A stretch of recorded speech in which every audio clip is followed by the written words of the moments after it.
What's going on, everyone? My name's Tenebris, and over this holiday I wound up doing something I've never done before. Playing all of the self-published games from Avalanche at once. So that's Generation Zero, Second Extinction, and Hunter Call of the Wild. This is kind of different for me because I'm usually the type of person that plays one game primarily, and I kind of tunnel in on that game until I've either beaten it or had my fill of whatever the game was. But this holiday, maybe due to me having a bunch of free time on my hands, I wanted to see what it would be like playing all of these games at once. And I gotta say, my dudes, this has gotta be one of the most fulfilling trifectas of shooters of all dang time. Now, on the surface, it might seem like these games are all very similar. They're all Apex Engine games, so they all have that nice Apex aesthetic. They're all first-person shooters, so they all include guns and shooting stuff as the primary goal, and they all have this very unique AA feel. Not quite the massive Robux or teams that go into AAA games, but a solid head and shoulders above the average small team indie-type game experience. But when you get to playing these games, their ethos and individual pacing, the weapon variety and technology used, and as well as their own atmospheres of game genre, you start to really see how these are different from one another, but also equally how they complement each other perfectly. Today, we're going to talk about this trifecta of shooters, Generation Zero, Second Extinction, and Hunter Call of the Wild, and we'll discuss how these games blend together into the perfect first-person shooting experience. So first up, Hunter Call of the Wild. I freaking love this game, man. There is a huge degree of patience and a lot of skill required, but when you get on a good hunt, score a diamond, or bag a mythic, you really get this feeling of self-reward that you don't get in many video games. Call of the Wild doesn't hand out player satisfaction in the way other games do.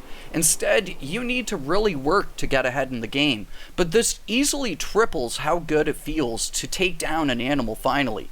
Sometimes you need to make follow-up shots that are really tough to nail, and sometimes you have so much brush in the way that you have to sneak up on an animal with some of the most intense stealth gameplay in any of the hunting games I've ever played. The huge amount of weapons and tools at your disposal turn Hunter into a huge sandbox of experimental hunting.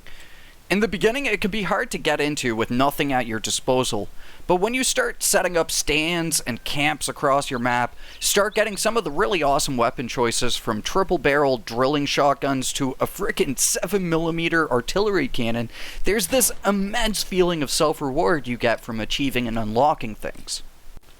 The plot is a bit different in Hunter in comparison to GZ or Second Extinction.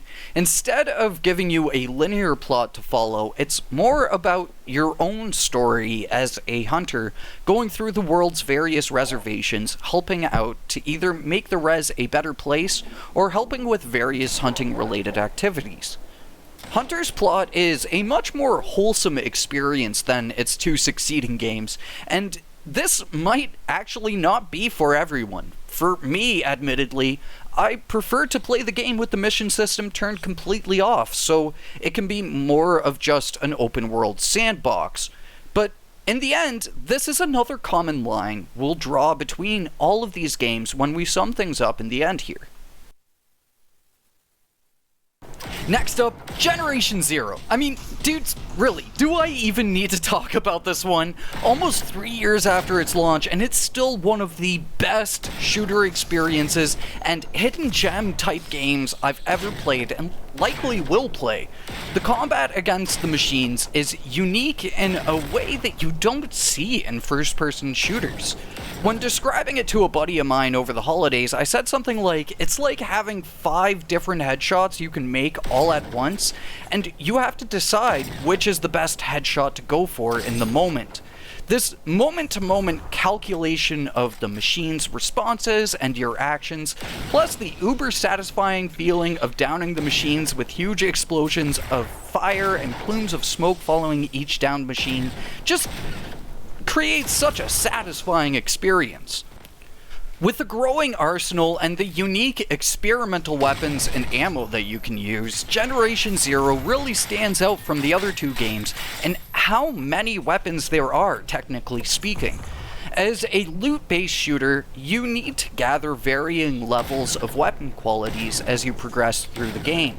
And even though Hunter has Gen 0 beat in terms of variety, GZ has its own merit of a completionist stream with upwards of 6 variants per gun, meaning we have somewhere close to 127 guns, give or take, to get throughout the game.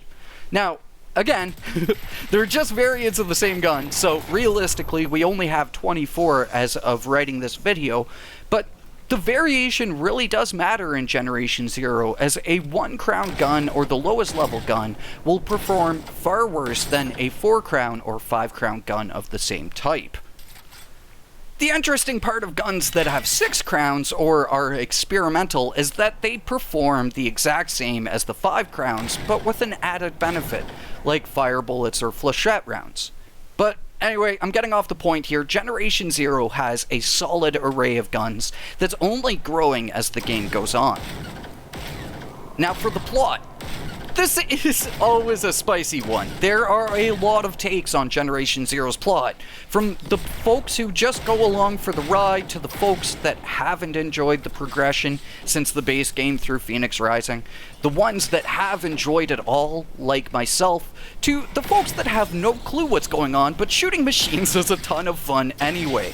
The one thing that stays the same between all of our takes on Generation 0's plot is that the world itself is fun and unique to explore, being set in rural Sweden, and fighting machines is always going to be a ton of fun. But the cool thing is, the game never forces you to engage with its plot. You can actually start the game, ignore the first mission entirely, and just treat the game as a big open world of machines to fight and destroy. The only thing the game ever gates you from are experimental weapons, and you just need to hit level 25 for those. It's a similar thing to Hunter, where the game never says, do this mission or the game will end. And it's actually a pretty liberating experience as a gamer, and allows for something like my best start guide video that I made to even exist in the first place from a couple years back. And lastly, Second Extinction, the one that a lot of folks don't even know is from the same publisher as Generation 0. And even though the development teams differ a little bit more from Hunter, Call of the Wild, and Generation 0's development team, it still has that same community-involved developmental approach. The only one of these 3 games labeled as an early access game, differing from Hunter in its senior state and GZ in its middle state, Second Extinction is more in its fledgling junior years in terms of where it's at in its development. Standing out from the other 2 shooters as a hero-based shooter, you get a much more arcadey type feeling from Second Extinction in comparison to its more immersive predecessors. As it's still in the early states, the game doesn't boast as large of a weapon arsenal as the past 2 games, but just like them, it has a growing arsenal that is added to through the updates. Though it's a little bit less grounded of an arsenal and more focused on that arcadey, immediately satisfying and fun feeling that you get from other games in the FPS hero genre. Now, you have 6 heroes to pick from currently, with more hopefully to be added in the future. One awesome thing that's just kind of an aside here, I really dig the multiple representations in Second Extinction. You get tons of different ethnicities and characters that you just wouldn't see in your average hero shooter. But outside of the awesome representations, it also does a great job of having the heroes feel unique from one another in terms of its gameplay. From the loadout you can choose to the abilities of each, you get a solid level of variety in between your heroes. As an early access game, a lot is subject to change, but right now the plot is very, very simple. You are a part of a group of dino research and combat specialists fighting against the dino threat that has invaded and taken over Earth. You drop in on one map as of right now, with hopefully more to follow soon, and then complete the main mission of choice and side activities across the map. It's not dripping with the mystery of Generation 0 or the wholesome, warm-hearted feels of Hunter Call of the Wild.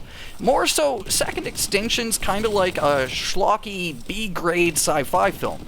Not in a bad way, but more so where the plot kind of takes a bit of a backseat to the action. Meaning, you don't really need to care much for the plot or the reason why, and can treat this just like an open world sandbox of straight up eviscerating dinosaurs. So what do you wind up with these 3 games? An open world sandbox hunting game, an open world sandbox machine hunting game, and an open world-ish sandbox of dinosaur hunting. All with the same beautiful aesthetics of the Apex engine, and all with the same level of heart and community involvement. But with an almost kind of like fast, medium, and slow option to pace their gameplay apart. With Hunter satisfying the more moment-to-moment every shot matters pace, to Generation Zero's moment-to-moment quick thinking and reactive pace, to Second Extinction, where you're dodging and sliding and vaulting to get around hordes of dinosaurs at a breakneck pace. If you choose to engage with the plots of each game, you get a wholesome hunter's journey, a mysterious machine invasion, and a deadly dinosaur force. You dudes can probably tell what I'm getting at here by now, but these games go together like no other game combination, fulfilling the immersion, action, and intrigue that tons of games try to do all at once, and usually only succeed in a few aspects of.